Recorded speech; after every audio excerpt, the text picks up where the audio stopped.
Olá pessoal, tudo bem? Sejam todos bem-vindos à nossa aula de revisão de véspera aqui para a Procuradoria de Jaboatão dos Guararapes. Meu nome é Gustavo Faria e, como de costume, a gente fala de direito processual civil. E, na próxima hora, a gente vai dar então aqui destaque a alguns pontos importantes dessa nossa disciplina. Mas antes, claro, não se esqueça de se inscrever aqui no canal do APGE para continuar recebendo conteúdos como esse.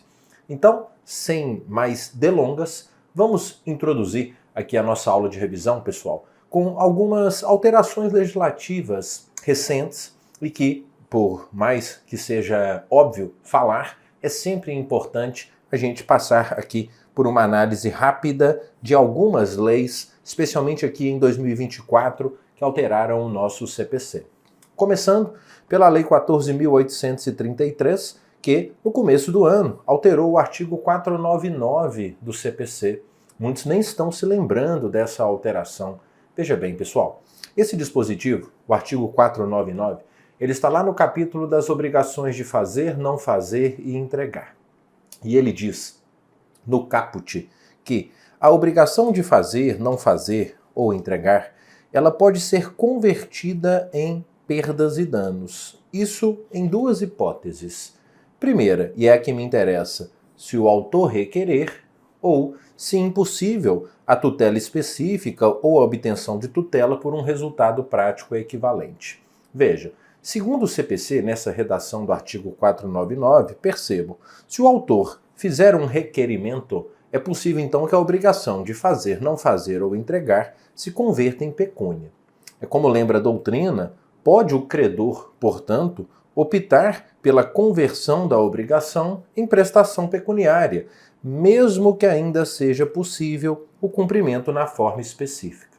Partindo dessa premissa, a alteração a que me refiro, ela inclui o parágrafo único nesse artigo 499, por se entender que essa opção ela não é a opção mais justa, já que, se ainda existe a possibilidade de a obrigação ser cumprida corretamente, é preciso conceder a oportunidade para que o devedor honre sua obrigação, preservando, assim, a intenção original das partes lá no momento da celebração do contrato. E por isso, o parágrafo único passou a dispor que, nas hipóteses de responsabilidade contratual previstas no Código Civil e de responsabilidade subsidiária e solidária, isso aqui é o que me interessa. Veja, se requerida a conversão da obrigação em perdas e danos, o juiz concederá, primeiramente, a faculdade para o cumprimento da tutela específica, ok? Então, cuidado com essa novidade introduzida pela Lei 14.833. A segunda que quero destacar veio com a Lei 14.897, que alterou o artigo 63 do CPC, tratando aqui da proibição do que alguns chamam de compra de fórum. Veja, você vai se lembrar que o artigo 62 do CPC prevê que a competência em razão da matéria, da pessoa ou da função, ela é inderrogável por convenção das partes. Na competência absoluta, as partes não podem mexer. Entretanto, as partes podem modificar a competência relativa, fazendo o quê? Aquela eleição de foro. A eleição de foro, onde serão propostas ações oriundas de direitos e obrigações. Veja, quanto a isso, o artigo 63, no parágrafo 1º, sofreu uma alteração. Vamos começar com aquilo que já existia. Ele começa dizendo que a eleição de foro só produz efeito quando constar de instrumento escrito, esse é um primeiro requisito. Segundo requisito, tem que aludir expressamente a um determinado negócio jurídico. E agora o ponto mais importante, não se esqueça, a eleição de foro ela tem que guardar pertinência com o domicílio ou residência de uma das partes ou com o local da obrigação, ressalvada alguma pactuação de natureza consumerista favorável ao consumidor. O que esse parágrafo agora passa a dizer é que está proibida a chamada compra de foro, em que as partes elegem um foro, muitas vezes porque, por exemplo, lá as custas elas são em valor mais reduzido e esse foro não tem nenhuma pertinência com o domicílio das partes com a natureza do negócio jurídico que está sendo discutido naquela demanda, e por essa razão o legislador veio então para trazer essa limitação, né, a essa ideia de autonomia privada, mais especificamente quanto a essas eleições de foro. Veja, o parágrafo 5º, ele complementa dizendo que nesses casos, o ajuizamento de ação em juízo aleatório, o que é o juízo aleatório? É justamente aquele que não tem vinculação com domicílio ou residência das partes ou com o negócio jurídico que está sendo discutido naquela demanda. Isso é prática abusiva e permite que o juiz decline de ofício da competência. Ok? Então, bastante cuidado com essa alteração. Bom, uma alteração já não tão recente como essas primeiras que eu trouxe, de 2024, mas que me interessa muito, especialmente em virtude de representação de municípios em juízo, veio em 2022, e eu não quero deixar de falar sobre ela, com a Lei 14.341, que trouxe uma alteração no artigo 75, inciso 3 do Código de Processo, né? O 75, que fala a quem compete a representação em juízo de municípios, estados, União, condomínios, etc. Me interessa aqui o inciso 3, que passou a prever, por força dessa lei, que a representação em juízo dos municípios se dá por prefeito, por procurador, sempre foi assim, mas aí também agora pela Associação de Representação de Municípios, quando expressamente autorizada. Essa associação é uma pessoa jurídica de direito privado, né, que, entre outras finalidades, pode então representar judicialmente os municípios. E para essa representação, o parágrafo 5º lembra que é necessário que a questão discutida seja de interesse comum dos municípios associados e ainda que tenha autorização do prefeito, com indicação específica de qual direito ou de qual obrigação está sendo ali objeto de medidas judiciais. Então, sempre cuidado com essas alterações, aqui em especial essas 3 que eu pincei para sua prova. No âmbito das normas fundamentais, pessoal, do processo civil, eu queria fazer aqui 2 ou 3 destaques, começando com algumas questões envolvendo o devido processo legal e o contraditório substancial, notadamente, uma visão do STJ acerca desse ponto que me parece interessante.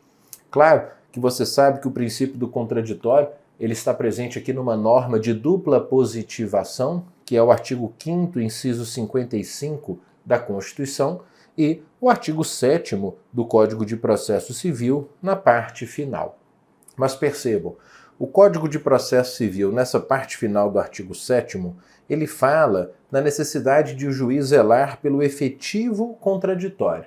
Cuidado com o que a gente considera um contraditório efetivo. Não se esqueçam que contraditório efetivo é um contraditório que, claro, primeiramente, ele é composto por uma dimensão formal, que é a ideia de bilateralidade de audiência, aquela ideia de informação mais reação.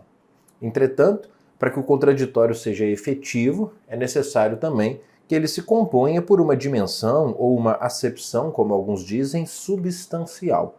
O que é esse contraditório substancial, que alguns também chamam de contraditório dinâmico? É aquele que vai além dessa simples ideia de bilateralidade de audiência, mas também exige, primeiro, o poder de influência. O poder de influência, que significa que não basta assegurar às partes esse direito de informação e reação, mas o verdadeiro poder de interferir na decisão do magistrado, com argumentos, com fatos, com ideias. E o contraditório aqui, sob essa ótica, ele impõe ao magistrado que leve em consideração esses argumentos, trazendo ali áreas de legitimação democrática para o princípio. Mas também, e especialmente, quando se fala em dimensão substancial do contraditório, a gente está falando na proibição de decisão surpresa, também chamada de decisão de terceira via. O STJ também fala em princípio da não surpresa, que a gente encontra nesse tão cobrado artigo 10, que sempre é oportuno revisar, que diz que o juiz não pode decidir em grau algum, com base em fundamento a respeito do qual não se deu às partes oportunidade de manifestação. ainda que, as questões adoram colocar salvo se, né? Ainda que se trate de uma matéria sobre a qual o juiz deva decidir de ofício. Como, por exemplo, viola esse artigo 10 a decisão que, de ofício e sem prévio contraditório, pronuncia a prescrição. Agora, cuidado com o posicionamento do Superior Tribunal de Justiça. Ele tem um entendimento segundo o qual a proibição da decisão surpresa, ela não exige do juízo esse dever de consulta quando a sua decisão apenas for dar à pretensão da parte uma tipificação jurídica distinta daquela que foi invocada. Veja, aqui no informativo 760 ele destaca que não se pode falar em decisão surpresa quando o magistrado, nos limites da causa de pedir, do pedido e do substrato fático, realiza a tipificação jurídica da pretensão no ordenamento jurídico, aplicando a lei adequada à solução do conflito, mesmo que as partes não a tenham invocado, é o brocardo iura novit curia, o juízo conhece o direito, e independentemente de ouvi-las. Então não há aqui violação ao princípio da proibição da decisão surpresa nessa hipótese específica. Ok? Muito bem. Além disso, um outro ponto que quero destacar a título de normas fundamentais com vocês diz respeito à norma da fundamentação das decisões. Mais uma vez, uma norma de dupla positivação, né, aqui no artigo 93, inciso 9 da Constituição e no artigo 11 do CPC. Quais destaques eu quero fazer sobre fundamentação, especialmente em virtude da atual jurisprudência dos tribunais superiores? Primeiro, não se esqueçam que vem sendo admitida, tanto pelo STF quanto pelo STJ, o uso da chamada fundamentação per relationem, também chamada de fundamentação por remissão, por referência, também chamada de fundamentação relacional, que é aquela em que o órgão julgador ele apenas se refere, né? Daí a ideia de fundamentação por referência. Ele se refere a uma decisão anterior constante dos autos, a um parecer do Ministério Público, a um documento, incorporando-o à sua decisão. Mas o Superior Tribunal de Justiça, em 2 julgados recentes de informativo, ele colocou aqui alguns ingredientes importantes sobre o tema. Não se esqueçam que, primeiro, informativo 725, o STJ entendeu que essa fundamentação a que nos referimos, ela é admitida quando o órgão se refere a uma anterior decisão ou documento constante nos autos. Mas veja, é necessário que ele aponte, pelo menos de forma mínima, expressamente, qual é a ligação entre aquele documento, aquela decisão e o julgamento presente. Então perceba que deve haver pelo menos a demonstração de um elo, uma demonstração do porquê, uma apresentação das razões pelas quais, por exemplo, aquele parecer do Ministério Público serve de fundamentação ao julgamento presente. No mesmo contexto, só que agora já no informativo 785, o STJ nos traz um exemplo de quando isso não foi feito de forma adequada.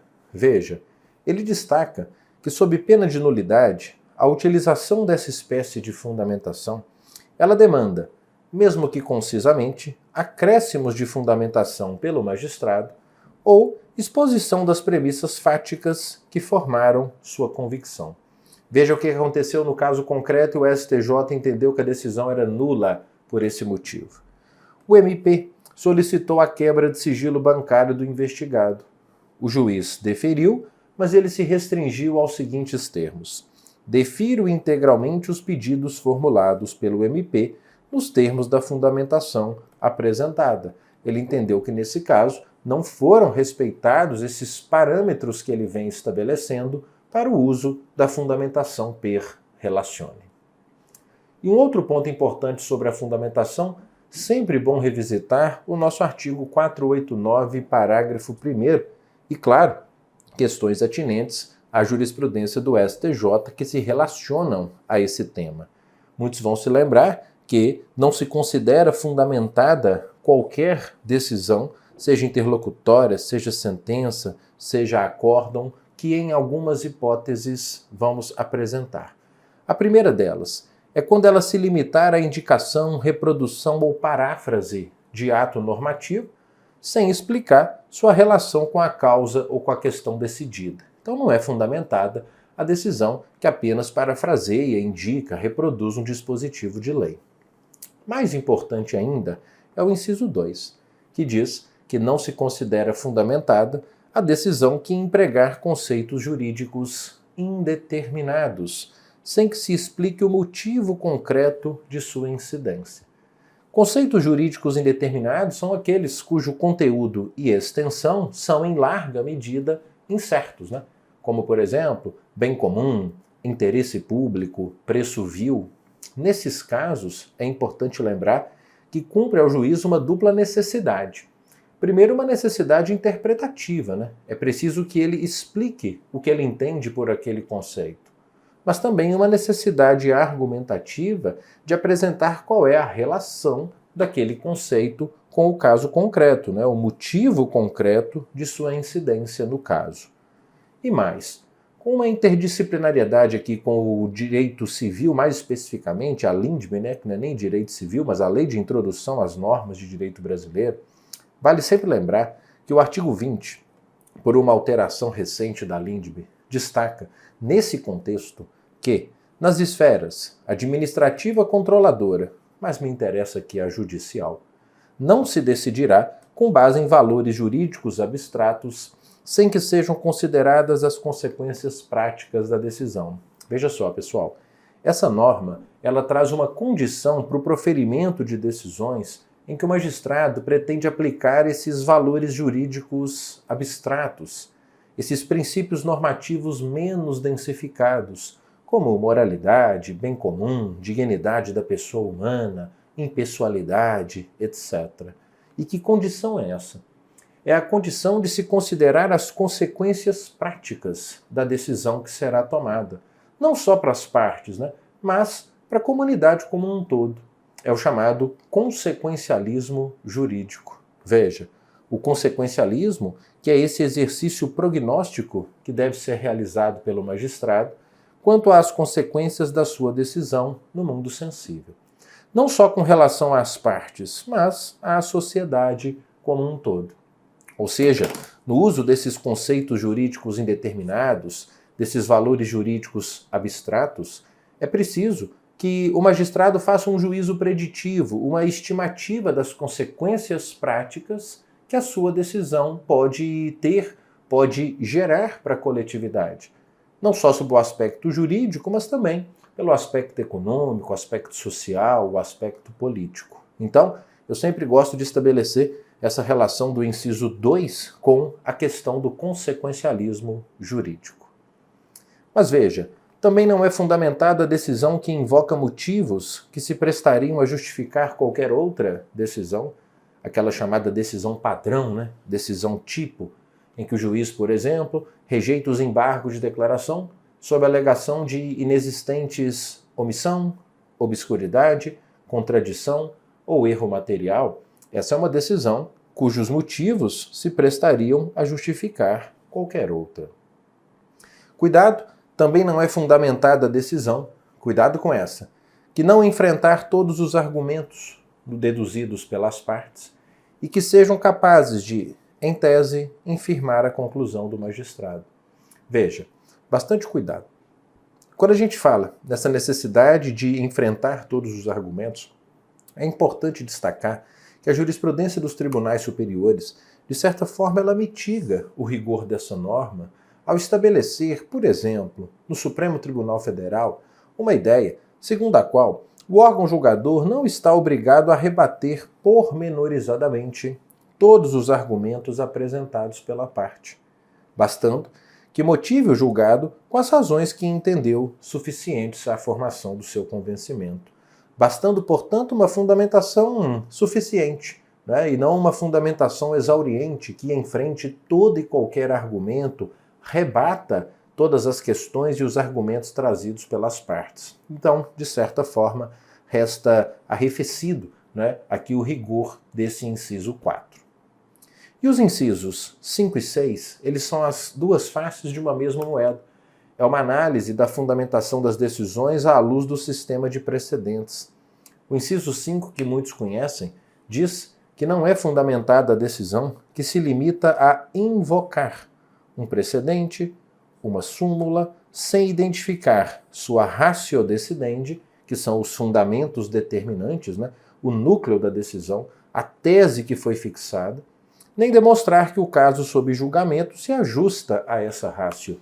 Para que o juízo invoque, por exemplo, um julgamento do Supremo em recurso extraordinário em regime de repercussão geral, é preciso que ele identifique a ratio decidendi daquele julgado, qual é a tese que foi fixada, qual é a correta interpretação que se deu àquele dispositivo pelo tribunal, e então que, feita essa identificação, ele demonstra que o caso em julgamento se ajusta àqueles fundamentos.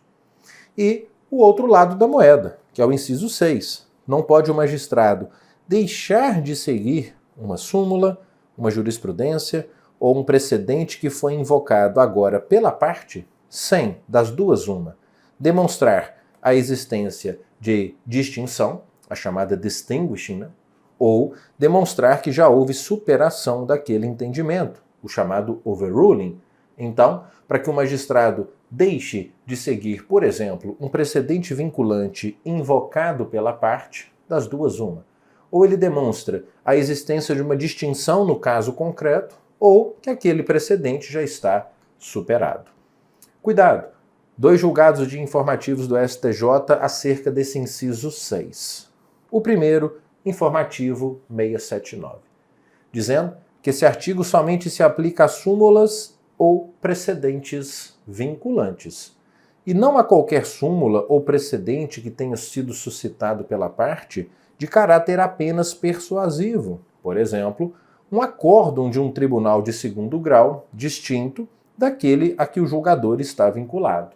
Então, se a parte, por exemplo, numa ação em trâmite perante a Justiça Estadual, ela invoca um precedente do TRF da segunda região, é um precedente meramente persuasivo, o juiz, então, para considerar fundamentada a sua decisão, não precisa seguir o inciso 6, fazendo ali aquele processo de distinção ou superação. E, no mesmo sentido, aqui já no informativo 760, o STJ destacou que a indicação de julgado simples e isolado, como, por exemplo, um acórdão de um TJ, um acórdão de um TRF, ele não ostenta essa natureza de súmula, jurisprudência ou precedente para aplicar esse inciso 6, tá bom? Cuidado com essas informações sobre a fundamentação das decisões. Quero trocar algumas ideias com vocês agora acerca de competência, também voltado para um julgado em especial do STJ que eu vou trazer para vocês, relacionado ao tema determinação da competência e perpetuar-se jurisdições. Veja só, pessoal, todos sabem, é claro, que o artigo 43 caput prevê que determina-se a competência no momento do registro ou da distribuição da inicial, ou seja, a partir desse momento, a competência permanecerá a mesma até o proferimento da decisão. Essa é a ideia de perpetuatio jurisdicionis, sendo irrelevantes modificações posteriores de fato ou de direito que ocorram naquele caso. Isso para impedir o chamado processo itinerante, não é isso? Porque a competência não pode ser vulnerável a modificações de estado de fato ou de direito que ocorram no curso do processo, como a mudança de domicílio da parte, por exemplo. Agora, se são irrelevantes essas modificações posteriores, são relevantes aquelas que suprimam o órgão judiciário ou alterem uma norma de competência absoluta. Agora, cuidado. Muita atenção, porque eu tenho 2 exceções à ideia da perpetuatio aqui no artigo 43. O que o STJ recentemente fez foi trazer uma terceira exceção à regra. Partindo ali da ideia da teoria da superação das regras ou derrotabilidade das normas, ele reconheceu que também pode haver modificação de competência quando o juízo em que a ação tramita, por alguma particularidade do caso, não se mostrar o mais adequado ou conveniente para julgá-lo, adotando ali a teoria do chamado forum non conveniens. Veja, aqui nesse importantíssimo julgado de informativo de edição extraordinária, ele lembrou que essa regra ela pode ser superada em caráter excepcional quando se constatar que o juízo perante o qual tramita a ação não é adequado ou conveniente para processá-la e julgá-la. Aqui no caso concreto, o STJ entendeu que, embora o juízo em que a ação tramitável fosse competente para a causa, o réu da ação, pela posição de poder que ele ocupava ali naquele estado, ele estava exercendo uma influência indevida sobre alguns magistrados. E aí, por isso, o STJ reconheceu a necessidade de modificação da competência para uma outra comarca de um outro estado, que também, em abstrato, era competente para julgar aquela demanda. Então, uma importante exceção, uma exceção implícita reconhecida pelo STJ à teoria da perpetuatio jurisdictionis. Fechado? Outro ponto importante que quero destacar, também voltado para a atual jurisprudência dos tribunais superiores, no tema competência, diz respeito à norma do artigo 46, parágrafo 5º. Muitos vão se lembrar que ela prevê que a execução fiscal será proposta no foro do domicílio do réu, no de sua residência ou no do lugar onde ele for encontrado. Não se esqueçam que o Supremo Tribunal Federal atribuiu interpretação conforme a Constituição a essa norma em 2023, entendendo que é necessário restringir sua aplicação aos limites do território de cada ente subnacional ou ao local de ocorrência do fato gerador, para evitar aqui essa dificuldade que estava sendo gerada para os entes subnacionais ao terem que promover execuções fiscais onde quer que fosse domiciliado ou residente o executado, ou mesmo onde ele fosse encontrado. Então, uma importante decisão aqui versando sobre competência em sede de execução fiscal. Outro ponto aqui, já um clássico no âmbito do tema competência, é uma necessidade de passarmos pelas normas ou algumas normas de modificação da competência no processo civil, conexão e continência, que de forma geral é um vínculo que existe entre duas ou mais causas, decorrente ali da identidade parcial dos elementos da ação, né? Partes, causa de pedir e pedido, que como regra leva à reunião das ações, ou seja, gera uma modificação de competência para que seja proferida uma decisão conjunta, evitando-se com isso o risco de decisões conflitantes. A primeira hipótese de modificação da competência é a conexão, e vale já um cuidado com o simples conceito. Cuidado para não confundir. Duas ou mais ações são conexas quando houver identidade de que? Pedido ou causa de pedir.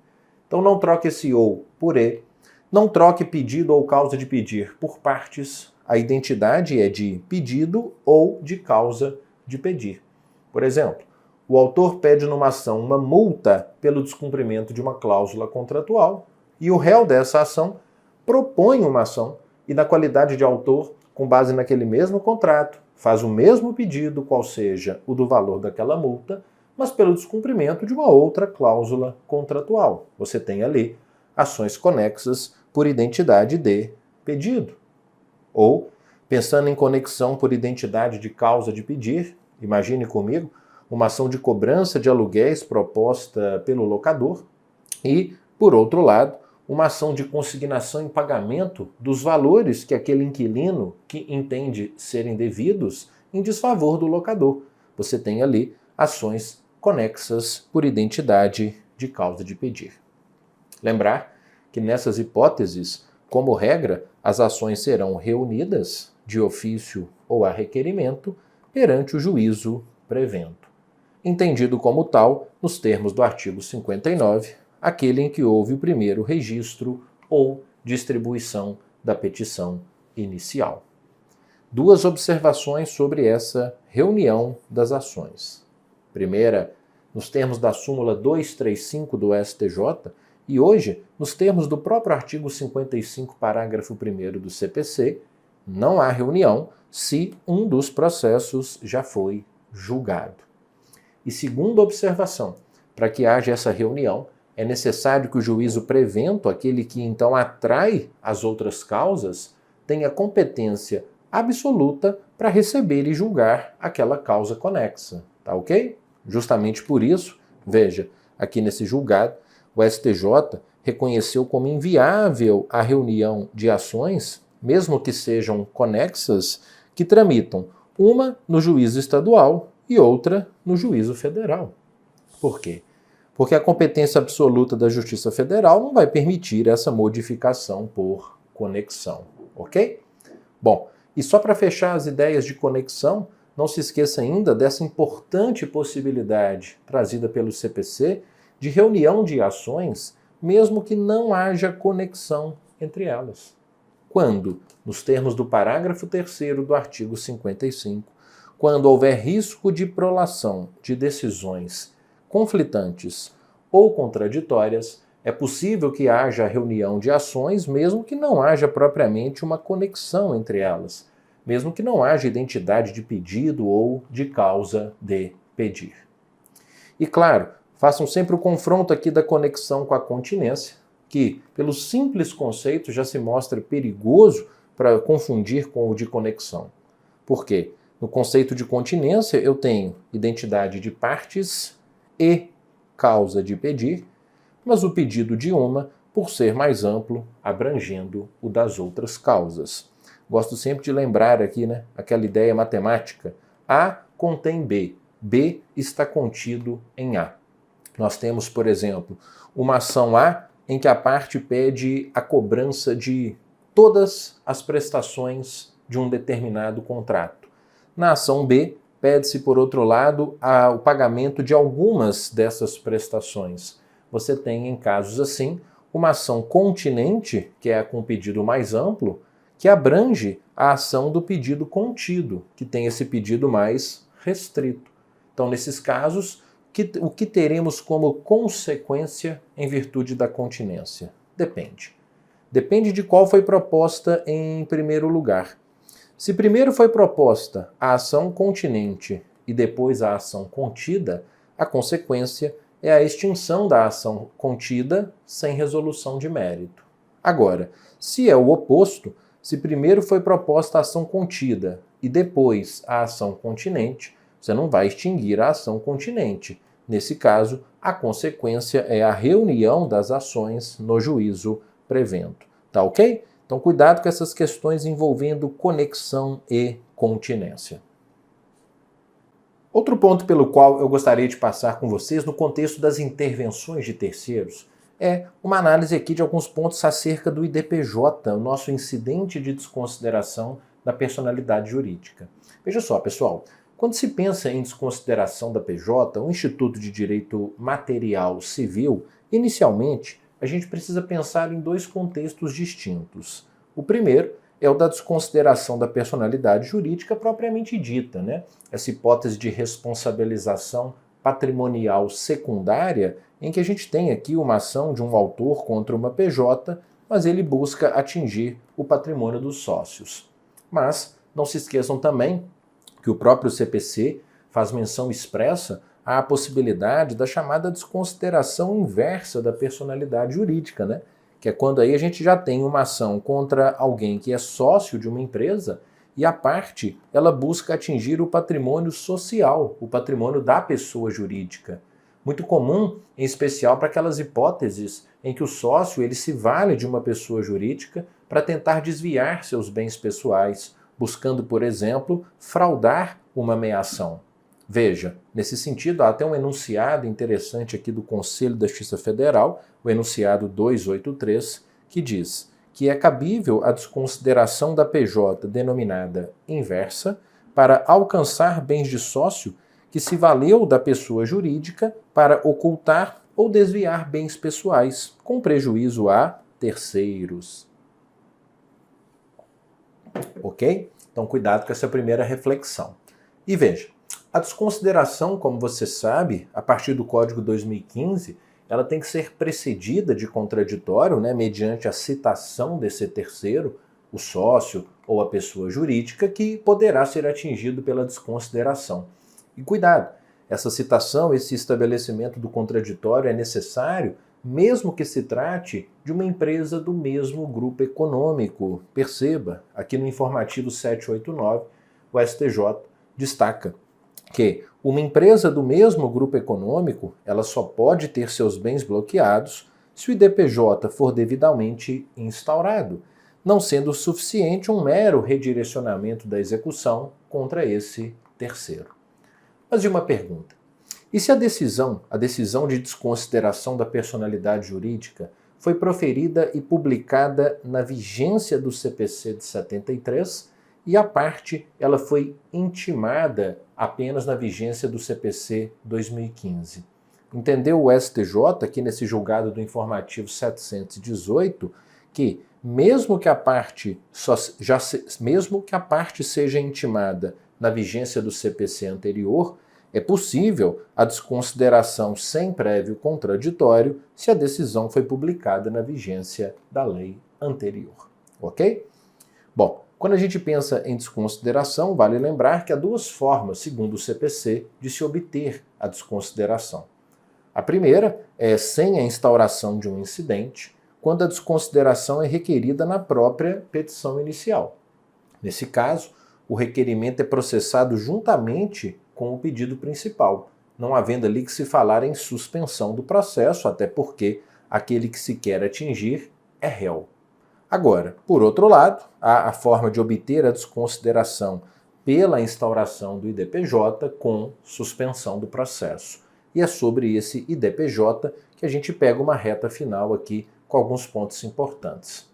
Lembrando que ele pode ser instaurado a requerimento da parte ou do Ministério Público, percebam, não de ofício, instaurado em qualquer fase do processo de conhecimento, no cumprimento de sentença, em execuções de títulos extrajudiciais, com a formação do contraditório, a instauração do contraditório, já que o Código então impõe a citação do sócio ou da PJ para manifestação e requerimento de provas em 15 dias. E aí, se for o caso, uma instrução processual e passa-se a análise do mérito. E aí o CPC diz, passa-se a análise do mérito que observará os requisitos legais. Aí o CPC passa essa bola para o direito material para que o juiz, com base nas normas do direito material, teoria maior, teoria menor, possa desconsiderar ou não. Isso já é um ponto do direito material. Fato é que, concluída a instrução, se necessária, o juiz resolve o IDPJ por uma interlocutória, que a propósito desafia agravo de instrumento, a menos que decidido na própria sentença, não é isso? Porque aí, nesse caso, tudo vai desafiar a apelação. E, se a decisão for de relator, aí, como é natural, contra decisões monocráticas, caberá agravo interno. Agora, vejam que interessante. Primeira pergunta. Numa desconsideração propriamente dita, se o juiz julga procedente o pedido e então permite que os bens do sócio sejam atingidos, é claro que o sócio pode recorrer dessa decisão. Mas e a PJ? Veja, aqui nesse julgado do informativo 544, o STJ entendeu que sim, ela pode ter legitimidade para impugnar essa decisão, veja, quando o fizer para defender sua regular administração e autonomia, ou seja, a proteção da sua personalidade. Veja, aqui nesse caso, a PJ ela tentava demonstrar a inexistência de encerramento irregular da atividade e, por consequência, a inexistência de qualquer abuso na gestão social. Nesse caso, sem se imiscuir na esfera de direito das pessoas particulares, ela então foi autorizada a recorrer. Mas e a recíproca? E se eu tiver uma desconsideração inversa? A ação contra o sócio e o juiz desconsidera a personalidade jurídica para atingir o patrimônio social da PJ. É claro que a PJ pode recorrer. E o sócio? Aqui, no informativo 745, ele entendeu que sim, que o sócio executado possui legitimidade e interesse para impugnar decisão que defere o pedido de desconsideração inversa. Aqui, segundo o STJ, a legitimidade decorre da possibilidade de haver um exercício de direito de regresso da sociedade contra o sócio, ou até mesmo pelo comprometimento da affectio societatis, o que faz com que se estenda a esse terceiro legitimidade e interesse recursal. Na verdade, ao sócio, né, que foi parte no processo, legitimidade e interesse, mesmo que a decisão sirva para atingir o patrimônio da PJ. Pergunta: essa decisão que resolve o IDPJ condena em honorários advocatícios? Muito cuidado. Por quê? Porque se você olhar a decisão do informativo mais recente acerca do tema, o STJ destaca aqui que não há condenação em honorários no IDPJ. Entretanto, cuidado, porque há decisões mais recentes, como essa aqui da terceira turma, em que se revela uma nova orientação acerca do ponto, no sentido de que o indeferimento do pedido de desconsideração, tendo como resultado a não inclusão do sócio ou da empresa, dá sim ensejo à fixação de honorários, tá bom? E por fim, a título de decisões de informativo sobre o IDPJ, no informativo 805, o STJ destacou que o trânsito em julgado de decisão que aprecia pedido de desconsideração torna preclusa para as partes da relação processual aquela discussão, inviabilizando a dedução de novo requerimento com base na mesma causa de pedir, ok? Cuidado com esses pontos atinentes à desconsideração da PJ. Dá uma olhadinha comigo aqui agora em alguns pontos atinentes às tutelas provisórias, começando por um tema extremamente relevante, talvez um dos mais cobrados, quando o assunto são as tutelas provisórias, que é o da tutela antecipada em caráter antecedente. Veja só, claro que você sabe que o artigo 303 prevê que em casos de excepcional urgência, a parte ela pode se limitar ao requerimento da tutela antecipada e uma simples indicação de um pedido final que será formulado. Sendo, portanto, contemporânea à propositura da ação à urgência, é possível esse pedido já tão conhecido. Veja, apresentado esse pedido e estando ali a inicial nas mãos do juiz, abrem-se dois caminhos. Primeiro, lembrar que não concedida a medida, o autor deverá emendar a inicial em 5 dias, sob pena de indeferimento da petição e extinção do processo. Agora, concedida a medida, vale lembrar, para o autor, abre-se um prazo de pelo menos 15 dias para ele aditar a petição inicial. Um aditamento que é feito nos mesmos autos, sem incidência de novas custas, e consiste na possibilidade de complementação da argumentação, juntada de novos documentos e a confirmação do pedido final, sob pena de extinção. E o réu será citado e intimado, segundo o CPC, para comparecer a uma audiência de conciliação ou de mediação. Na verdade, ele é citado para integrar o processo e intimado da decisão, a decisão que deferiu a tutela antecedente, para querendo agravar. E qual é, segundo o STJ, a melhor dinâmica de compreender esses dois prazos? O do autor para aditar a inicial e o do réu para recorrer. Esses prazos são concomitantes ou subsequentes? Subsequentes.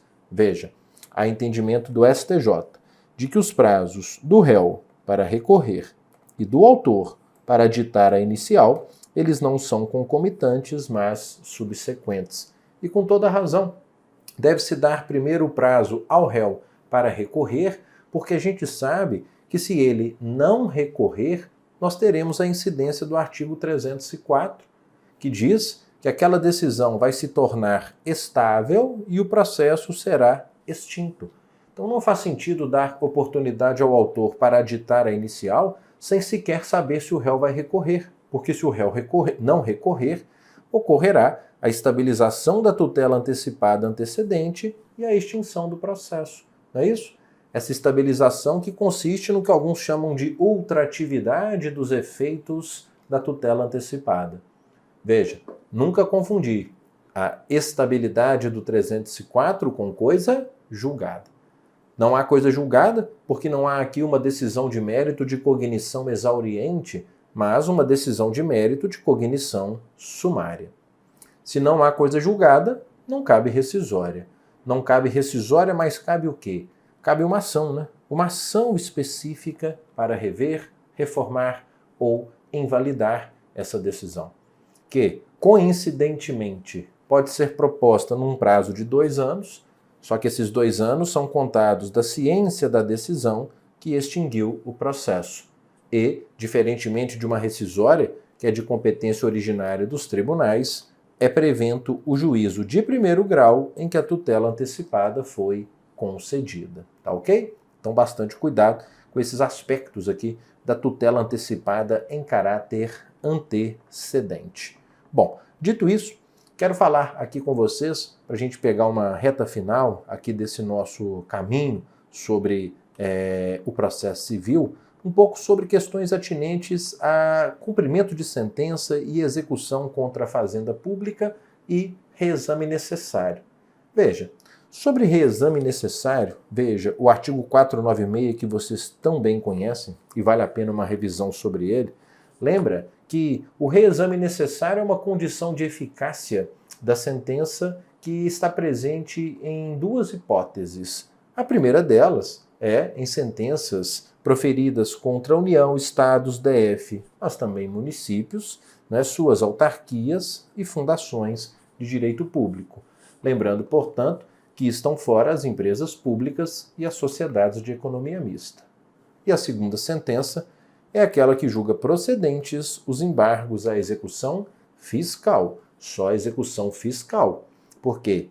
Porque se eu entro com uma execução de título extrajudicial contra a Fazenda e a Fazenda opõe embargos à execução, mesmo que a sentença seja de improcedência, mesmo que a sentença seja contrária aos interesses da Fazenda, não há reexame necessário nesse caso. A propósito, tem enunciado nesse sentido, destacando que a sentença de rejeição dos embargos opostos pela Fazenda, mesmo sendo uma sentença desfavorável, não se submete à remessa necessária. É só para execuções fiscais. E percebam que o reexame ele é cabível em caso de sentença contra a Fazenda, né? Não sendo cabível contra acórdãos contrários aos interesses da Fazenda. Mas e em face de decisões interlocutórias? Atenção! O STJ vem entendendo ser admissível a remessa necessária em um caso específico, que é em caso de ação monitória contra a Fazenda, em que o juiz profere uma decisão interlocutória expedindo o mandado monitório e contra essa decisão não há apresentação de resistência pela Fazenda, o que, como você sabe, dá ensejo à formação de um título executivo judicial em seu desfavor. Veja, ele destaca que sua jurisprudência é no sentido de que a sujeição à remessa de ofício somente alcança as sentenças ou, quanto às interlocutórias, somente aquelas nas quais o CPC seja explícito pelo seu cabimento, como no caso da monitória, já que o 701, parágrafo 4º, prevê que se é ré a fazenda pública, se não forem apresentados os embargos à ação monitória, aplicar-se-á o disposto no artigo 496. Agora, doutrinariamente, há quem venha defendendo que também há reexame necessário em face de decisões parciais de mérito contra a Fazenda, né? Em casos assim, nós temos então essa possibilidade, por exemplo, uma decisão de julgamento antecipado parcial de mérito. Estaria, portanto, sujeita à remessa necessária. Lembre-se ainda, sobre a remessa necessária, as exceções dos parágrafos 3º e 4º do artigo 496, né? Primeiramente, o parágrafo 3º, com exceções relativas ao valor da condenação ou do proveito econômico. Lembrar que se o proveito econômico ou o valor da condenação for de valor certo e líquido inferior a 1.000, 500 ou 100 salários, nós não temos remessa necessária. 1.000, se a ação é contra a União, suas autarquias e fundações. 500, Estados DF, suas autarquias e fundações e municípios que sejam capitais do Estado. E, claro, atenção especial para o inciso 3, 100 salários, se estamos diante de um município que não seja capital. Já o parágrafo 4º traz exceções ao reexame necessário não relacionados ao valor, mas ao conteúdo da decisão. Por quê? Se a decisão, embora contrária ao interesse da Fazenda, ela estiver alinhada, fundada em um desses padrões decisórios, nós então não temos remessa necessária. E não só padrões decisórios jurisdicionais, né? Mas também, se a decisão estiver alinhada, cuidado, a entendimento coincidente com orientação vinculante firmada no próprio âmbito administrativo daquele órgão. Entendimento firmado em manifestação, parecer ou súmula administrativa. E para fechar, cuidado com essas 3 súmulas do STJ sobre a remessa necessária. 45, primeiro, a que não permite agravar a condenação imposta à Fazenda, há, portanto, aqui uma proibição de reforma para pior. A súmula 253, que autoriza a decisão monocrática em sede de reexame necessário. E a 325, que prevê que a remessa oficial ela devolve todas as parcelas da condenação à reapreciação. Então é ampla a devolutividade que o reexame necessário traz. Ela pode rever, inclusive, a parcela de honorários advocatícios. Tá bom? Bom, e um ponto que eu não poderia deixar de passar de forma alguma, quando a gente fala de cumprimento de sentença contra a Fazenda, é uma alteração importantíssima que nós tivemos na atual jurisprudência do STJ e que desde então tem sido a minha maior aposta quando o tema envolve provas de advocacia pública. Cuidado, porque diz respeito aos honorários advocatícios no cumprimento de sentença contra a Fazenda. Uma alteração muito importante introduzida pelo STJ recentemente aqui no nosso estudo. Vejam como era e como ficou a interpretação sobre esse ponto. Veja, quando a gente pensa em honorários advocatícios no cumprimento de sentença contra a Fazenda, tudo vai depender, para a gente começar o raciocínio, se o cumprimento de sentença vai gerar formação de precatório ou de RPV. Veja, se o cumprimento de sentença vai gerar formação de precatório, em vista da exigência constitucional de observância de ordem cronológica para o pagamento dos precatórios, a Fazenda ela tem que aguardar o início da execução. Ela não pode se antecipar no cumprimento da obrigação e promover, ali de uma forma espontânea, os atos necessários à formação do precatório. Portanto, se ela tem que necessariamente ser acionada para essa fase executiva, ela não pode ser condenada ao pagamento de honorários quando for, então, executada. É o que diz a primeira parte do 85, parágrafo 7º. Não serão devidos honorários no cumprimento de sentença contra a Fazenda que dê ensejo à formação de precatório, a menos que ela apresente defesa e seja derrotada. Veja, desde que não tenha sido impugnada. Agora, quando o cumprimento de sentença gera a formação de RPV, perceba como era o entendimento até então e como ficou segundo a jurisprudência do STJ. Veja, segundo a jurisprudência do STJ, até em momento anterior a essa mudança, quando o cumprimento de sentença ele fosse dar ensejo à requisição de pequeno valor, a Fazenda ela deveria se antecipar ao cumprimento da obrigação de pagar e promover de forma espontânea os atos necessários à expedição da RPV. Isso ficou conhecido como a chamada execução invertida. Veja, é firme o entendimento do STJ, admitindo o cumprimento espontâneo da obrigação de pequeno valor. É a chamada execução invertida, em que o ente público, após o trânsito, apresenta os cálculos e postula a expedição da RPV. E aí, ele vinha entendendo que se a Fazenda procedia à execução invertida, não haveria honorários. Veja, não cabe a fixação de honorários quando o devedor apresenta os cálculos para a expedição da RPV e o credor concorda com esses cálculos, o que se denomina execução invertida. E qual era a conclusão lógica a que se chegava? Que se a Fazenda não procedesse à execução invertida, dando causa à execução, ela era condenada em honorários.